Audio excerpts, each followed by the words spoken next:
अर्पित NEET batch के lecture number 4 में आप सभी का स्वागत है। मेरा नाम है आशुतोष पांडे और आज की इस क्लास में हम पढ़ने जा रहे हैं मोल कंसेप्ट का one of the most important topic जिसे बोलते हैं परसेंटेज कंपोजिशन ऑफ एलिमेंट। और साथ साथ ही आज ही की क्लास में हम पढ़ेंगे कंसेप्ट रिलेटेड टू डेंसिटीज, जिसमें हम बात करेंगे एब्सोल्यूट डेंसिटी के बारे में, रिलेटिव डेंसिटी के बारे में कि भैया ये एब्सोल्यूट और रिलेटिव डेंसिटी क्या होती है। साथ साथ बहुत ढेर सारा सवाल करेंगे ताकि आपको इस टॉपिक में कोई भी डर ना बचे। हैं सवाल को देखते हैं कर दो, ठीक है भाई। तो चलिए शुरुआत करते हैं आज के इस लेक्चर का। देखते हैं आज का टारगेट क्या है, गोल क्या है, मैंने बता दिया।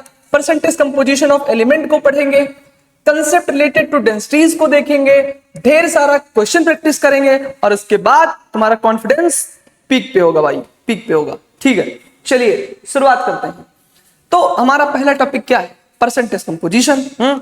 परसेंटेज की बात की जाए तो भाई देखो, परसेंटेज निकालने वाले बहुत लोग पड़े हैं दुनिया में, हैं तुम्हारा परसेंटेज ही तोलते हैं। तुम्हारे 10th में कितना परसेंट आया था, तुम्हारे 12th में कितना परसेंट आया था, है ना। तो जब भी परसेंटेज निकालते हैं ना, जब भी जैसे तुम कहते हो मेरा 60% आया, तो जब तुम परसेंटेज निकालते हो तो गिवन मार्क्स में से कितने मार्क्स पाए हो इनटू 100 करते हो, तभी तो परसेंटेज निकलता है। तो देखो ऐसे कभी भी आपके सामने केमिस्ट्री के अंदर ऐसे कोई भी कंपाउंड दे देंगे, जैसे बोलेंगे कैल्शियम कार्बोनेट है। अब तुम मुझे बताओ इस कैल्शियम कार्बोनेट में कैल्शियम का परसेंटेज कंपोजिशन कितना है। अब जब तुम्हें पता ही नहीं है कि परसेंटेज कंपोजिशन कैसे निकालते, तुम कैसे निकाल पाओगे। मान लो तुम्हारे सामने दूसरा सवाल दिए, तुमसे कहे भैया ये देखो जल है H2O, इसमें तुम बताओ ऑक्सीजन का परसेंटेज कंपोजिशन कितना है, कैसे बता पाओगे, नहीं बता पाओगे। लेकिन अगर तुम्हें कंसेप्ट्स पता है तो बढ़िया से बता दोगे। तो देखो भाई आज की क्लास में पहला टारगेट हमारा यही है कि हम इसको अच्छे से समझेंगे। तो जब भी कभी किसी भी कंपाउंड में किसी भी एलिमेंट का परसेंटेज कंपोजिशन निकालना हो तो भाई एक बात हमेशा याद रखनी है। कौन सी बात मास्टर साहब? एक फार्मूला याद रखना है कि परसेंटेज कंपोजिशन जब भी आपसे पूछे तो एक फार्मूला आपके दिमागवा में चलना चाहिए। कहां पे? दिमागवा में। अच्छा एक बात बताओ, दिमाग में दीमक लगने का क्या मतलब हुआ? ये चीज नहीं समझ में आती है। ठीक है, तो पहले तो इसके बारे में बात करते हैं, फिर उस मुद्दे पे आएंगे। परसेंटेज कंपोजिशन किसी भी एलिमेंट का निकालना हो तो क्या करेंगे? परसेंटेज कंपोजिशन ऑफ एलिमेंट निकालना हो तो क्या करेंगे? पहले तो उसके एटॉमिक वेट को लिखो। जिस भी एलिमेंट का परसेंटेज कंपोजिशन निकालना है उसके एटॉमिक वेट को लिखो। अब उस कंपाउंड में वो एलिमेंट कितना है, यानी नंबर ऑफ एटम्स उसके मल्टीप्लाई कर दो। अब पहले तो इसको देख लो, फिर अभी जब सवाल कराऊंगा ना तब तुम्हें बहुत मजा आएगा भाई। तुम्हें लगेगा कितना आसान टॉपिक है ये, और बच्चों को इसमें पता नहीं क्यों डर लगती है। तो किसी भी एलिमेंट का परसेंटेज कंपोजिशन निकालना है तो उसके एटॉमिक वेट लिखो, इनटू नंबर ऑफ एटम्स करो और उसको डिवाइड कर दो मॉलिक्यूलर वेट ऑफ कंपाउंड से। किससे भैया? मॉलिक्यूलर WT मतलब वेट ऑफ कंपाउंड से। अब क्योंकि तुम परसेंटेज निकाल रहे हो तो परसेंटेज निकाल रहे हो तो इनटू 100 तो करना ही है। अब बेटा ये जो फॉर्मूला आपके सामने आ गया, इससे तुम दुनिया के किसी भी एलिमेंट का परसेंटेज कंपोजिशन निकाल सकते हो। चलो मैं तुम्हें परसेंटेज कंपोजिशन निकलवा के दिखाता हूं। निकलवा के दिखाता हूं मतलब निकाल के दिखाता हूं। चलो आओ भाई, जैसे आपके सामने मैं एक क्वेश्चन पूछूं आपसे, एक सवाल पूछूं कि भैया मुझको बताओ कि H2O में ऑक्सीजन का परसेंटेज कंपोजिशन कितना है। एक कंपाउंड है H2O। अब उस H2O में, या चलो सबसे पहले एक काम करता हूं, मैं हाइड्रोजन का पूछता हूं। ऑक्सीजन का ना पूछ के हाइड्रोजन का पूछता हूं कि हाइड्रोजन का परसेंटेज कंपोजिशन कितना है, आप मुझे बताइए। तो आप क्या करेंगे? सबसे पहले लिखेंगे एटॉमिक वेट ऑफ हाइड्रोजन। जिसको नहीं पता मैं उसको बता दूं, हाइड्रोजन का एटॉमिक वेट 1 होता है। कितना होता है? 1 होता है। तो एटॉमिक वेट ऑफ एलिमेंट कितना हो जाएगा? 1 इंटू इस H2O वाले कंपाउंड में हाइड्रोजन के कितने एटम्स? 2, तो इंटू क्या कर देंगे? 2 और डिवाइड कर देंगे मॉलिक्यूलर वेट से। H2O का मॉलिक्यूलर वेट 18 होता है, हाइड्रोजन का 1 इंटू 2 ऑक्सीजन का 16 2 18 हो जाएगा। इंटू कर देंगे भैया 100। ठीक है भाई मालिक। और जब हम 100 करेंगे तो हम देखेंगे इसको, जब हम सॉल्व करेंगे तो इसका जो आंसर आएगा वो आएगा 11.11%। वाह मास्टर साहब, यानी हाइड्रोजन का जो परसेंटेज आ गया, परसेंटेज कंपोजिशन, वो 11.11% आ गया। तो ऐसे आप किसी भी गिवन कंपाउंड में एलिमेंट का परसेंटेज कंपोजिशन निकाल सकते हो। जैसे आपके सामने एक सवाल आ गया, वही सवाल, find percentage of hydrogen and percentage of oxygen in H2O। मतलब तुमसे ये पूछ रहा है कि भैया बताओ हाइड्रोजन और ऑक्सीजन का परसेंटेज कंपोजिशन क्या है H2O के अंदर, कैसे बताओगे? कुछ नहीं करना है भाई। हमको पता है सर कि परसेंटेज कंपोजिशन का आपने अभी अभी ताजा ताजा फॉर्मूला बताया है कि जिस भी एलिमेंट का परसेंटेज कंपोजिशन निकालना है उसके एटॉमिक वेट को मल्टीप्लाई कर दो नंबर ऑफ एटम से, है ना, और डिवाइड कर दो मॉलिक्यूलर वेट से। जी मास्टर साहब, मॉलिक्यूलर वेट किसका? ऑफ कंपाउंड, और इनटू कर दो 100।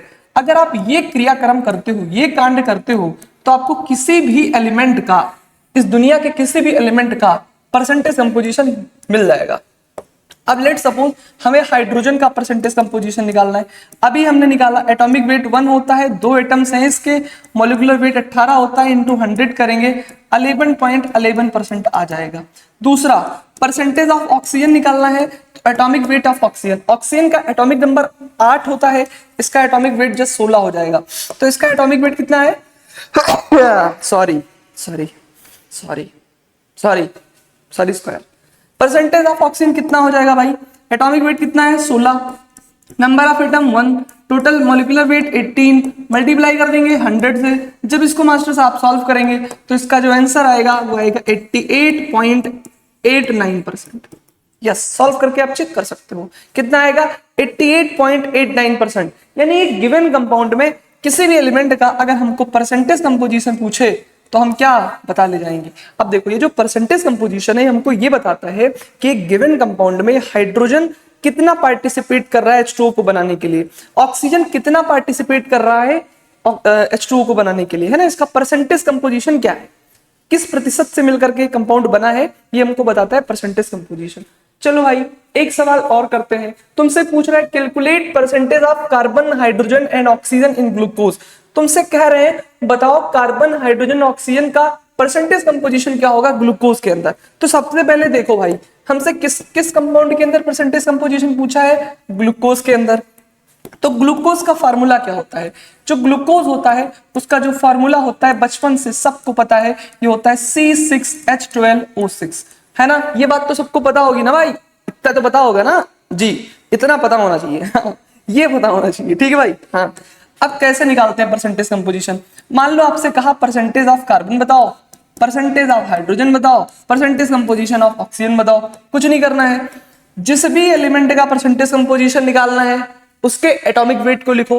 कार्बन का एटॉमिक वेट 12 होगा, कितने एटम्स हैं? 6, तो 6 से मल्टीप्लाई कर दो, डिवाइडेड बाई मॉलिक्यूलर वेट।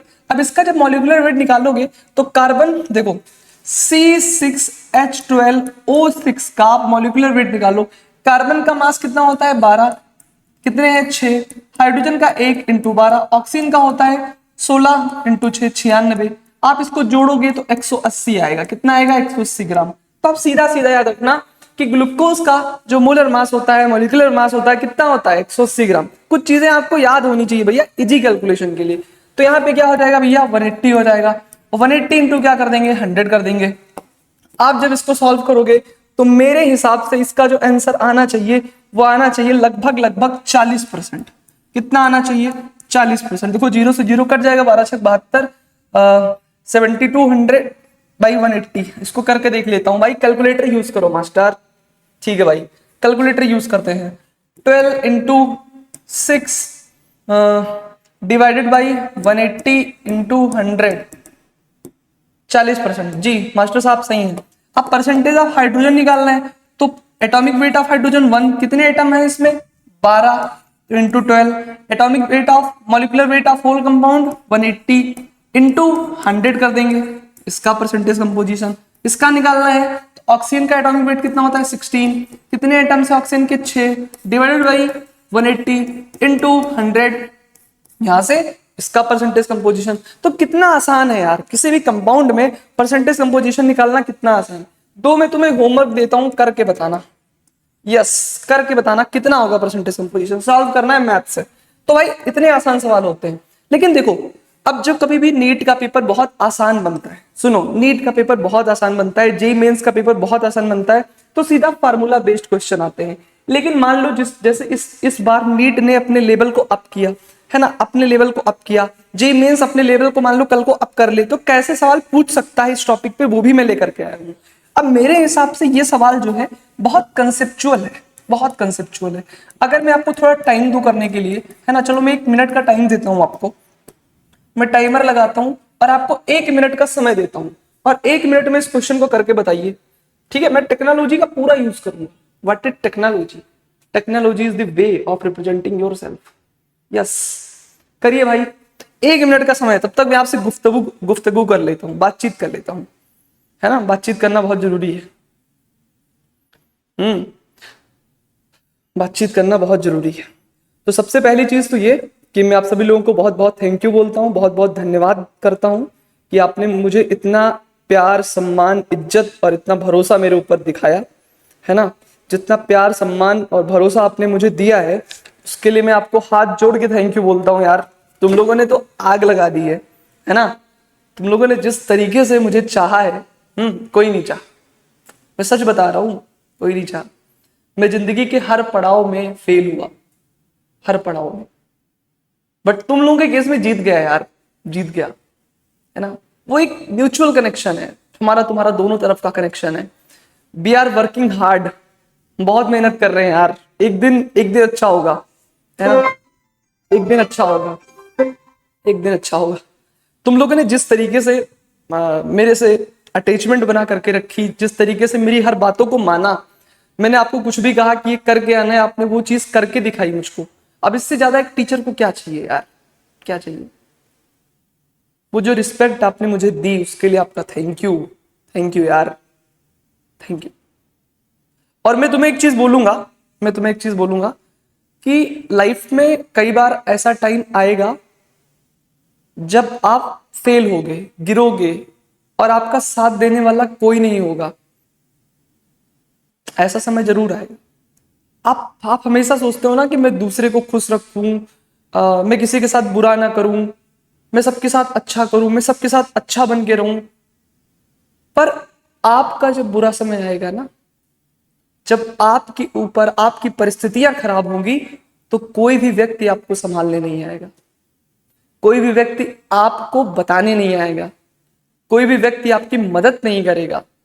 तो दूसरों को खुश करने में अपना समय वेस्ट नहीं करना है, दूसरों को खुश करने में अपना समय वेस्ट नहीं करना है। तुमसे दुनिया में कोई खुश नहीं रहेगा। चलो ठीक है, मान लिया तुम्हारा एग्जाम हो जाता है, तुम किसी भी एग्जाम की प्रिपरेशन कर रहे हो, तुम्हारा एग्जाम हो गया, तो जानते हो क्या बोलेंगे? कहेंगे कि लक है, लक से हो गया।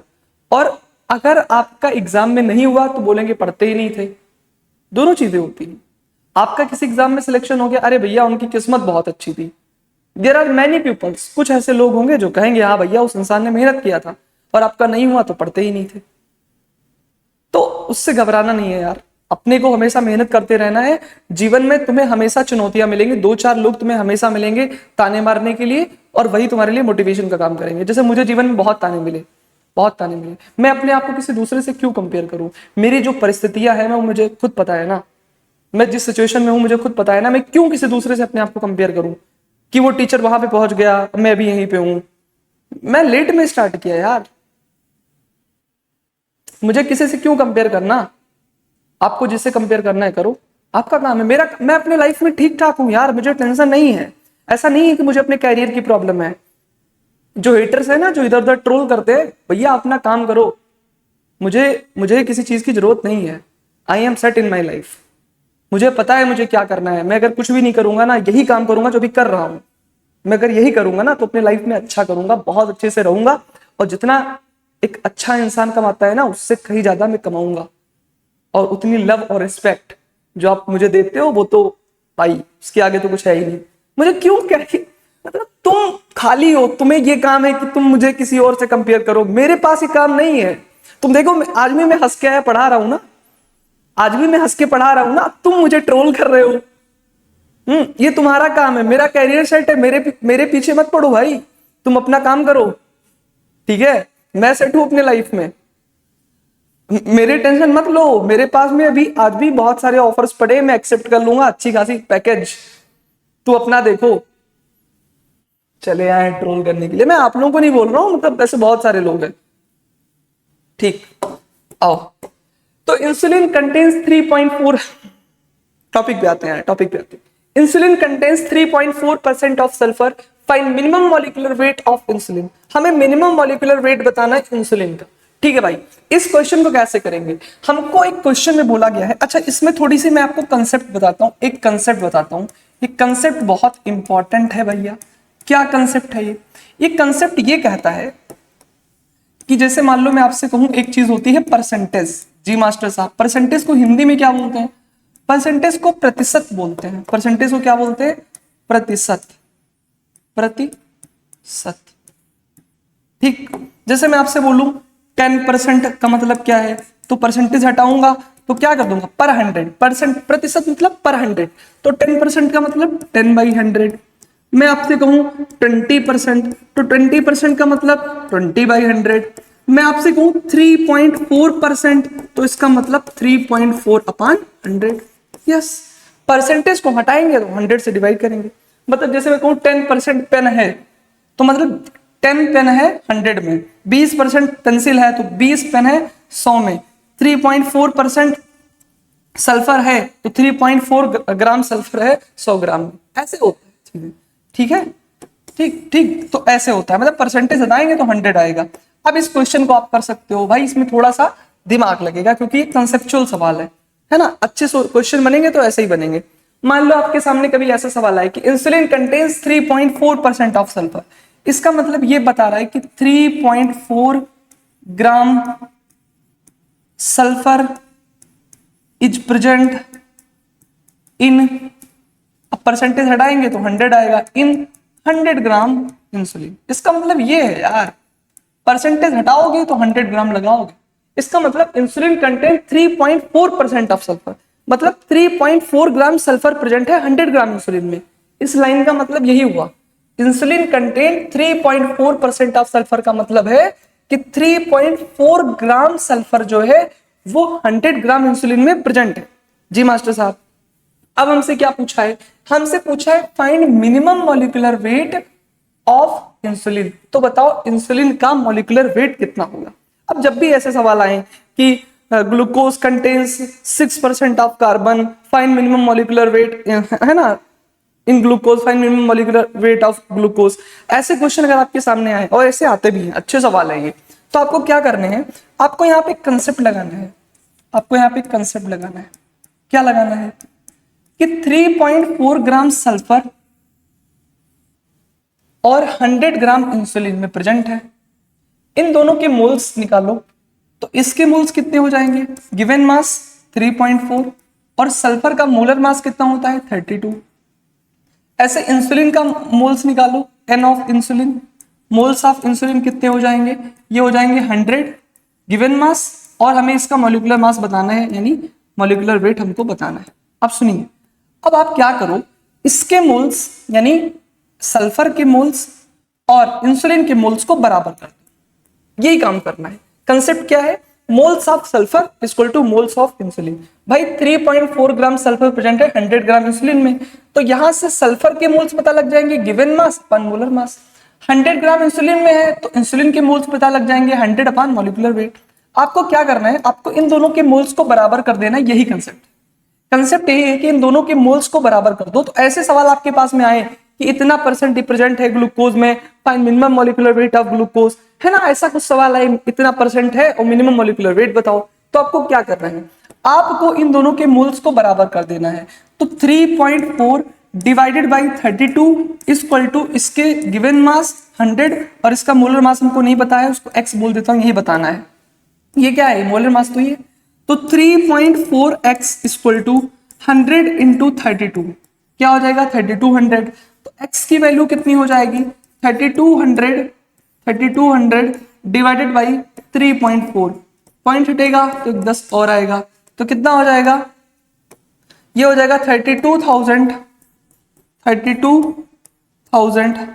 सही कर रहा हूं ना मैं सब? 32,000 डिवाइडेड बाई 3.4 या 34। अब इसको आप सॉल्व करेंगे तो आपको मिनिमम मॉलिक्यूलर वेट पता लग जाएगा।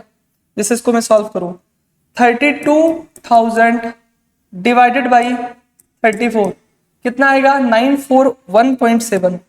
तो इसका जो मास आएगा मॉलिक्यूलर वेट 941.7 ग्राम, यानी इसका जो मिनिमम मॉलिक्यूलर वेट होगा इंसुलिन का वो कितना होगा? 941.7 ग्राम। अब ये बहुत अच्छा सवाल था यार, ये अच्छा कंसेप्चुअल सवाल था।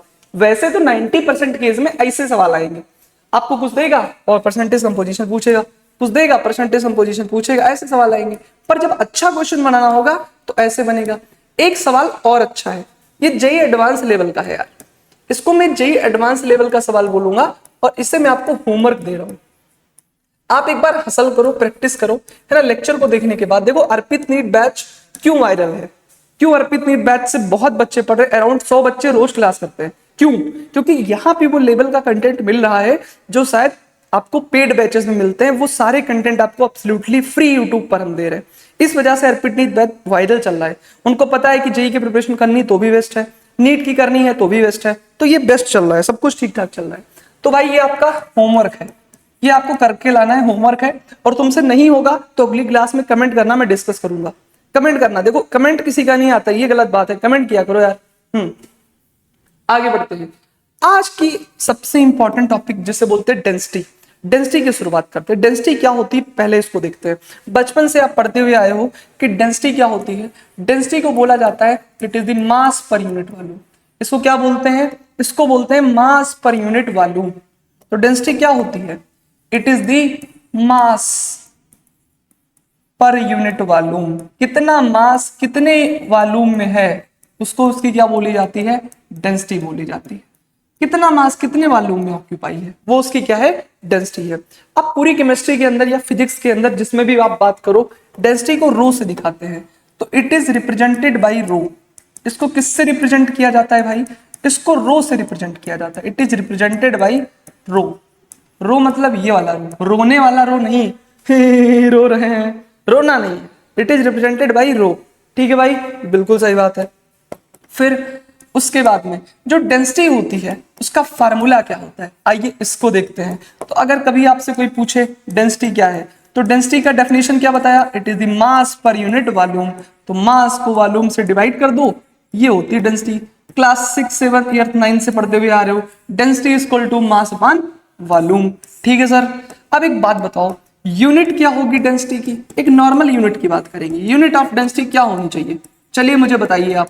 अगर मैं इसको केजी और लीटर में पूछूं, है ना, ये चलो ग्राम पर एमएल लेता हूं। मास को अगर मैं ग्राम में लूं और वॉल्यूम को मैं किस में लूं?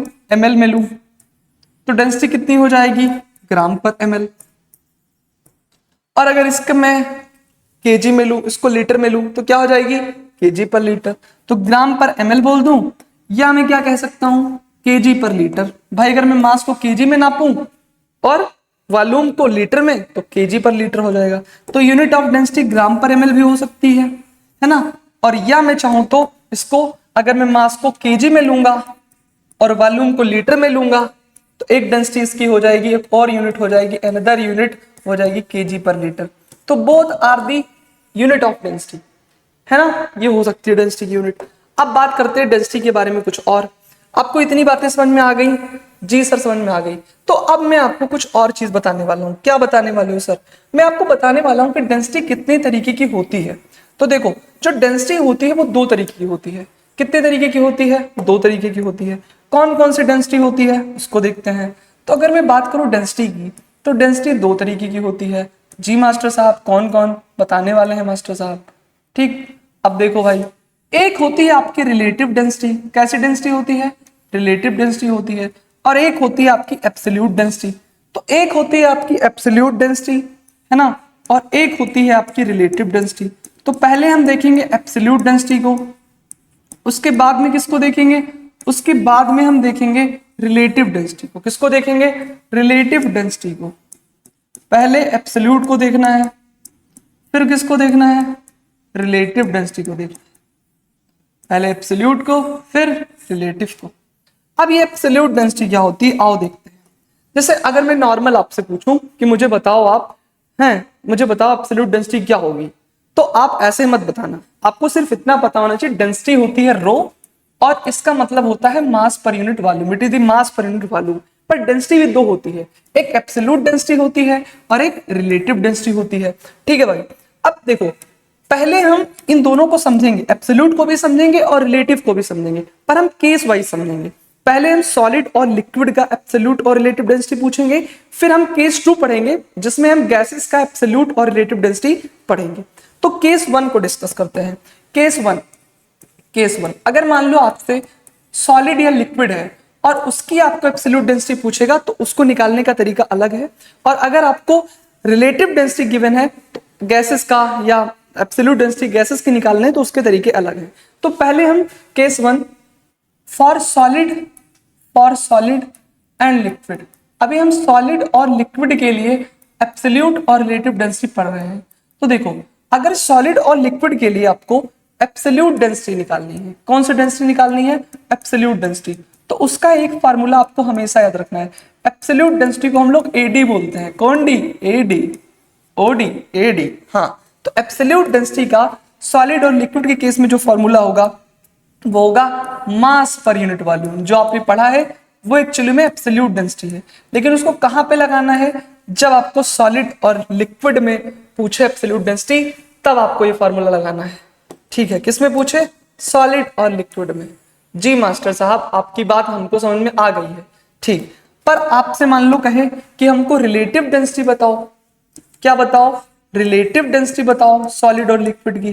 तो रिलेटिव डेंसिटी आप कैसे बताओगे? रिलेटिव डेंसिटी क्या होती है? देखो भाई, रिलेटिव डेंसिटी को ना एक और चीज कहा जाता है, एक और नाम से बुलाया जाता है। इसको कहा जाता है स्पेसिफिक ग्रेविटी। क्या कहा जाता है? Specific gravity. जी मास्टर साहब, यानी रिलेटिव डेंसिटी को हम लोग स्पेसिफिक ग्रेविटी भी बोलते हैं। क्या बोलते हैं? Specific gravity. तो इसको हम रिलेटिव डेंसिटी को आरडी बोलते हैं। आरडी शर्मा नहीं बे, आरडी मतलब रिलेटिव डेंसिटी। ठीक, तो रिलेटिव डेंसिटी क्या हो जाएगा? सबसे पहली बात, इसका फार्मूला क्या होगा? पहली चीज इसको बोलते हैं डेंसिटी ऑफ, या मैं कह सकता हूं इसका फार्मूला जो होता है भाई बड़ा मजेदार होता है। एब्सोल्यूट डेंसिटी को अगर आप डिवाइड कर दो, क्या बात है सर, एब्सोल्यूट डेंसिटी को अगर आप डिवाइड कर दो डेंसिटी ऑफ वाटर से, density of water at 4 degree Celsius से, density of water at 4 degree Celsius पे, 4 डिग्री सेल्सियस पे जो पानी की डेंसिटी होती है उस है ना, जैसे मान लो आपको रिलेटिव डेंसिटी निकालनी है, तो जो एब्सोल्यूट डेंसिटी है अगर उसको density of water at 4 degree Celsius से डिवाइड कर दो तो आपको रिलेटिव डेंसिटी यानी स्पेसिफिक ग्रेविटी का पता चल जाएगा। क्या बात है सर। अब ये जो चीजें आपने सीखी हैं ये क्वेश्चन से बड़े मजेदार तरीके से मिल जाएंगे।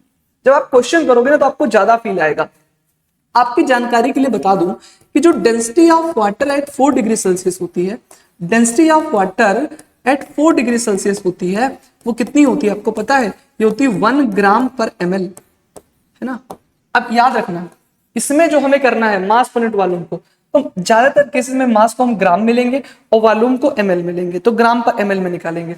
एब्सोल्यूट डेंसिटी कितनी होती है? जो आएगा उसको डिवाइड कर देंगे 1 ग्राम पर ml से। अब एक बात बताओ, एब्सोल्यूट डेंसिटी भी किस में होगी? ग्राम पर ml में। भाई अगर इसको मास को मैं ग्राम में लूं और वॉल्यूम को ml में लूं, जो आपको करना है ग्राम पर ml में लेना है, तो एब्सोल्यूट डेंसिटी की यूनिट क्या होगी? ग्राम पर ml, और नीचे डिवाइड कर देंगे 1 ग्राम पर ml से, तो ग्राम पर ml कट जाएगा, यानी रिलेटिव डेंसिटी की कोई यूनिट नहीं होती है। तो ये जो रिलेटिव डेंसिटी है स्पेसिफिक ग्रेविटी होती है, यूनिटलेस होती है, क्योंकि ऊपर भी ग्राम पर ml और नीचे भी ग्राम पर ml, तो ये यूनिटलेस नहीं हो जाएगा, बिल्कुल हो जाएगा। अब जितनी बातें मैंने बताई हैं ये आपको क्वेश्चन से ज्यादा समझ में आएंगी। सवाल करो, सवाल।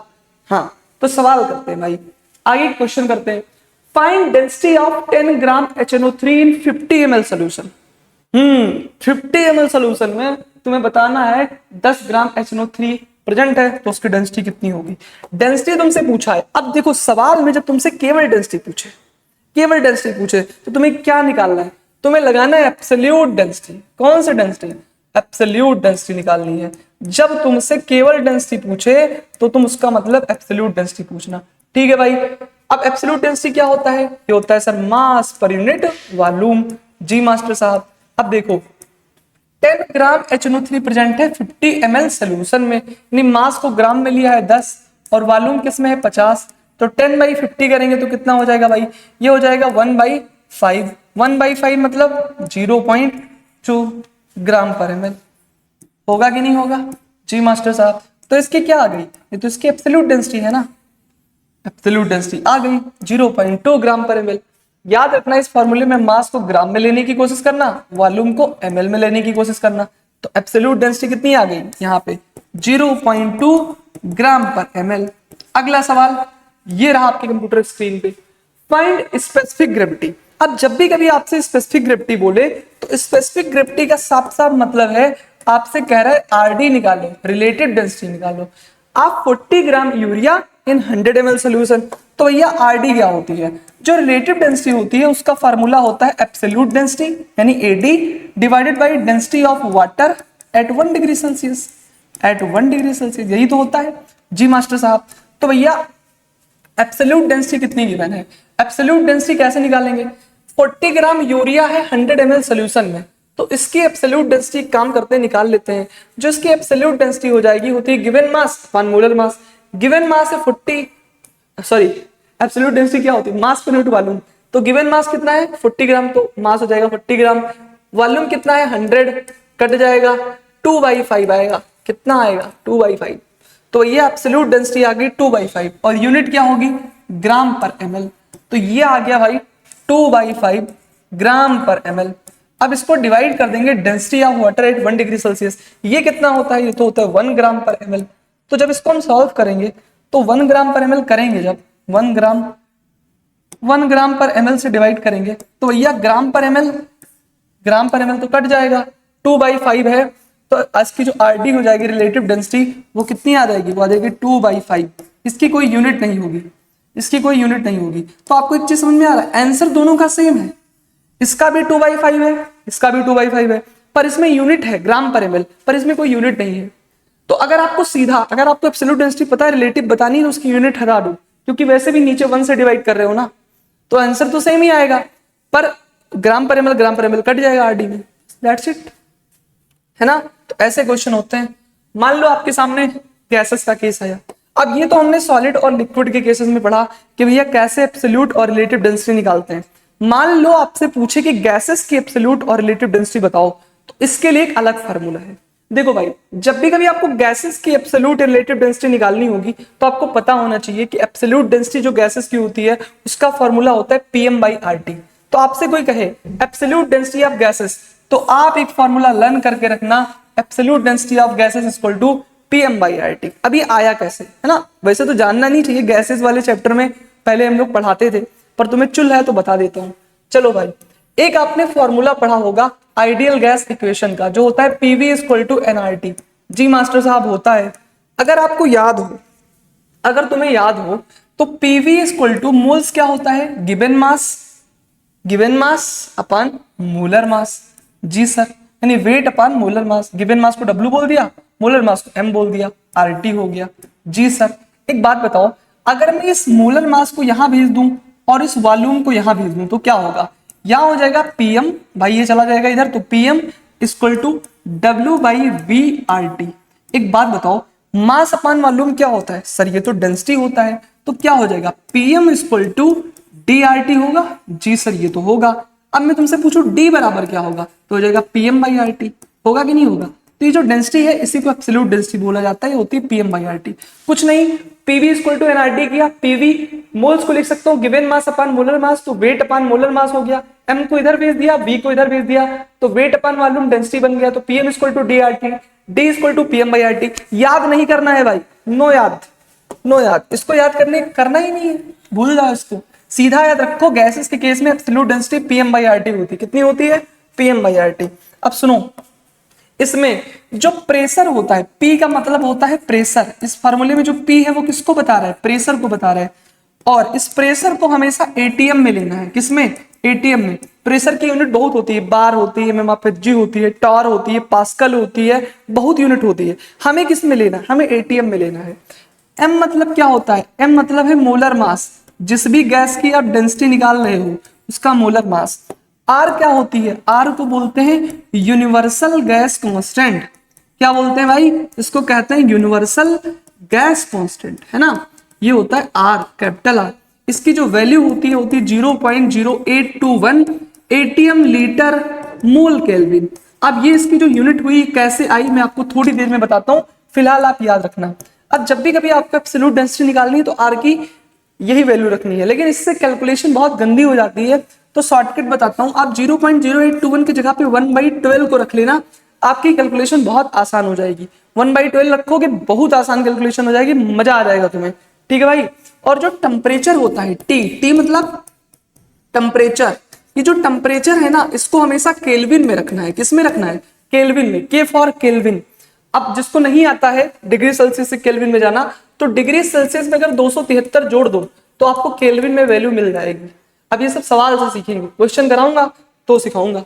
चलिए भाई, अब बात करते हैं, जैसे अपने एब्सोल्यूट डेंसिटी को सीख लिया है, अब देखते हैं अगर आपसे सीधा सवाल पूछेगा कि बताओ गैसेस की एब्सोल्यूट डेंसिटी क्या होगी, तो जब भी आपको एब्सोल्यूट डेंसिटी एडी बताना होगा तो एडी बताओगे सीधा सीधा PM/RT। ठीक है सर? जी बिल्कुल ठीक है। अब यहां पे आपको कई बार क्वेश्चन में, जैसे जेईई मेंस वगैरह में, आर की आपसे यूनिट भी पूछ सकता है।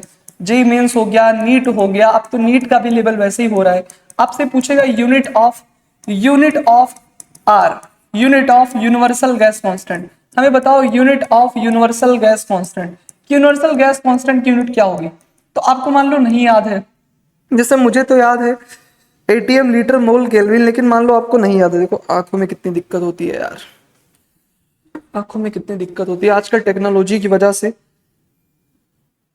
वजह से इतने लाइट्स को फेस करना पड़ता है, आंखों पे बहुत बुरा असर पड़ता है यार, है ना। Units of universal gas constant, मान लो आपसे पूछे units of universal gas constant, पहले के टीचिंग में और आज के टीचिंग में बड़ा डिफरेंस है।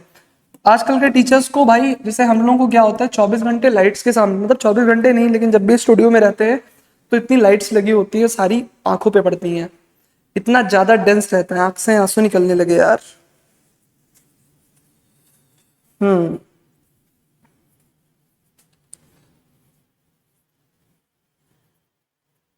रो नहीं रहा हूं यार, रो नहीं रहा हूं। Unit of universal gas constant यानी आर की यूनिट, आर की यूनिट क्या होगी? अब सुनो, आर की यूनिट अगर आपको बतानी है तो कैसे बताओगे? आप याद करो एक formula, ideal gas equation, PV equal to NRT. अगर मैं पूछूं आर की वैल्यू क्या होगी, तो आर हो जाएगा पीवी बाई एनटी।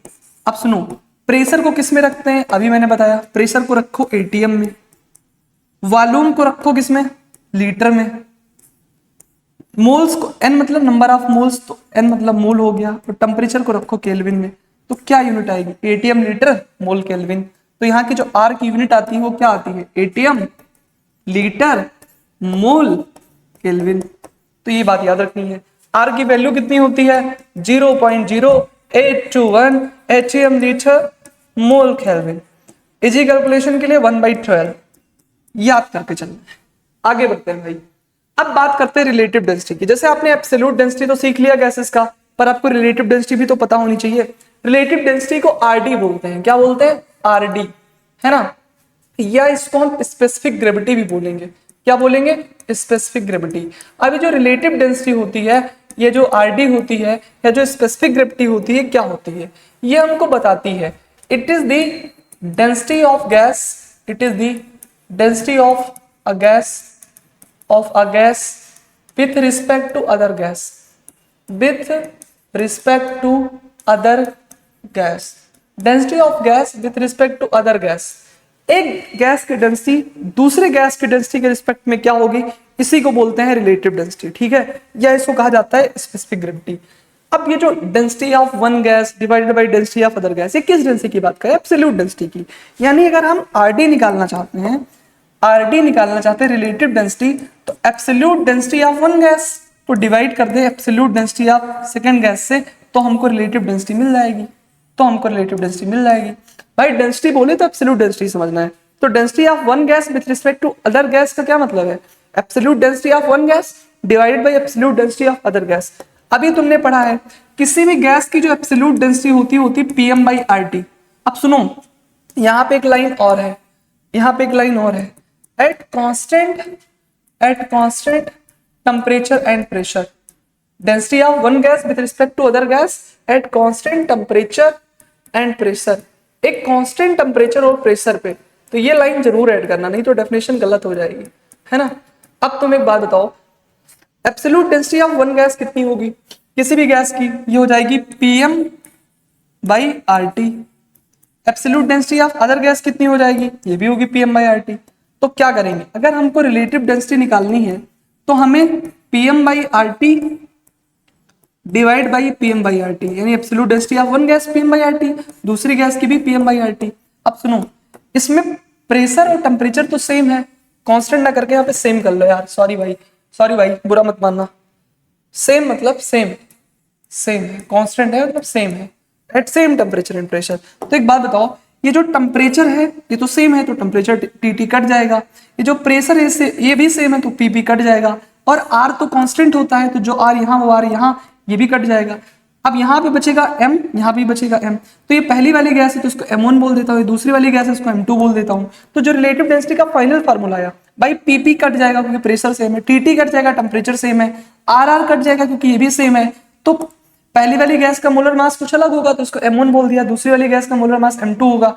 तो जो रिलेटिव डेंसिटी होगी उसकी जो फार्मूला आएगा वो क्या आएगा, वो आएगा M1 divided by M2, molecular weight of one gas यानी molar mass of one gas divided by molar mass of other gas. ये क्या होती है, रिलेटिव डेंसिटी, या इसको स्पेसिफिक ग्रेविटी यानी SG भी बोल सकते हैं।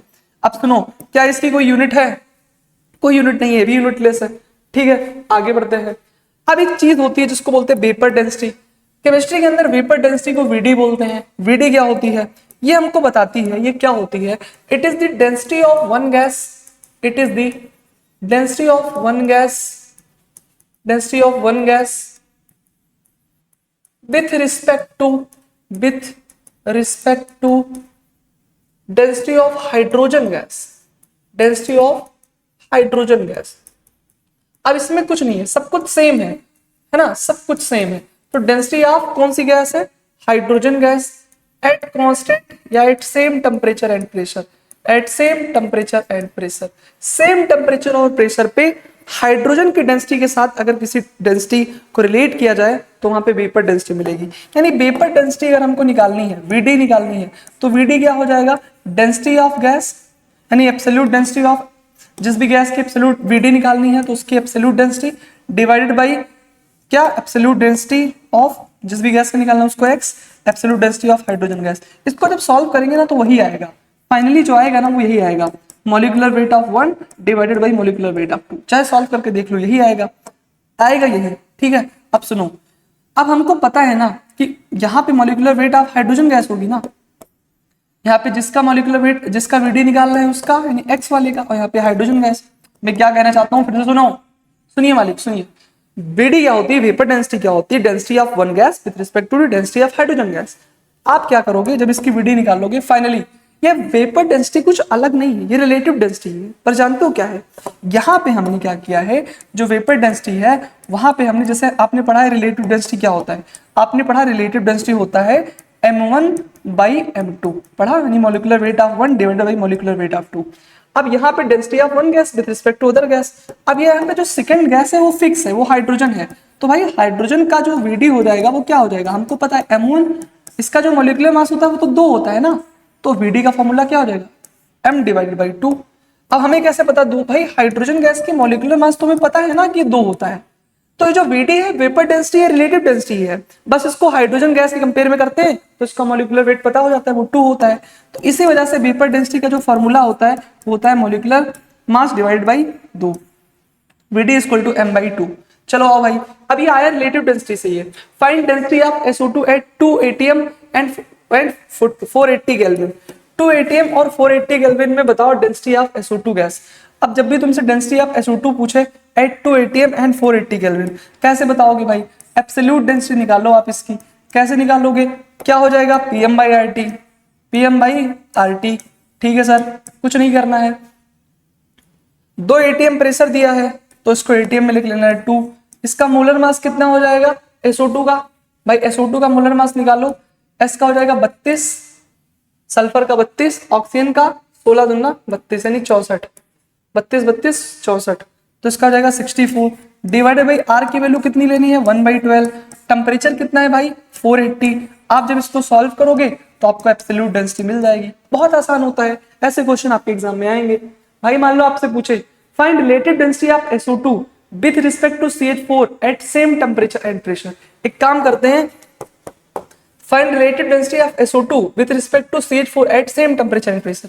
जैसे आपको सेम टेम्परेचर और प्रेशर बोला, इसके मतलब आपको RD कैसे निकालनी है, रिलेटिव डेंसिटी कैसे निकालनी है। भाई रिलेटिव डेंसिटी निकालेंगे molecular weight of one gas divide by molecular weight of second gas, इससे रिलेटिव डेंसिटी निकल जाएगा। Find relative density of SO2 with respect to CH4। तो पहले SO2 का हम क्या करेंगे, मॉलिक्यूलर वेट रखेंगे। SO2 का मॉलिक्यूलर वेट अभी मैंने निकाला 64 आया। मीथेन का कितना हो जाएगा 16, 12 4 16, 16 4 जा 64, तो इसका कितना आ जाएगी रिलेटिव डेंसिटी 4 आ जाएगी। बिल्कुल सही बात है। अब बात करते हैं वेपर डेंसिटी की। वेपर डेंसिटी क्या होती है, वेपर डेंसिटी होती है m डिवाइडेड बाई 2। इसका मोलर मास कितना हो जाएगा, इसका मोलर मास हो जाएगा 32। भाई 16 2 जा 32, तो 32 डिवाइड बाई 2, तो इसकी जो वेपर डेंसिटी हो जाएगी वो हो जाएगी 16। तो आज की क्लास में हमने बहुत अच्छे तरीके से इन सारी चीजों को पढ़ लिया है। आपका बहुत बहुत धन्यवाद इतना प्यार रिस्पेक्ट सम्मान देने के लिए, है ना। आपका बहुत बहुत thank you so much, thank you. ठीक, तो आपका बहुत बहुत धन्यवाद, आपने मुझे इतना प्यार रिस्पेक्ट सम्मान दिया। अगले लेक्चर में फिर मिलेंगे, तब तक के लिए अच्छे से पढ़ते रहिए। मिलते हैं अगली क्लास में। जय हिंद।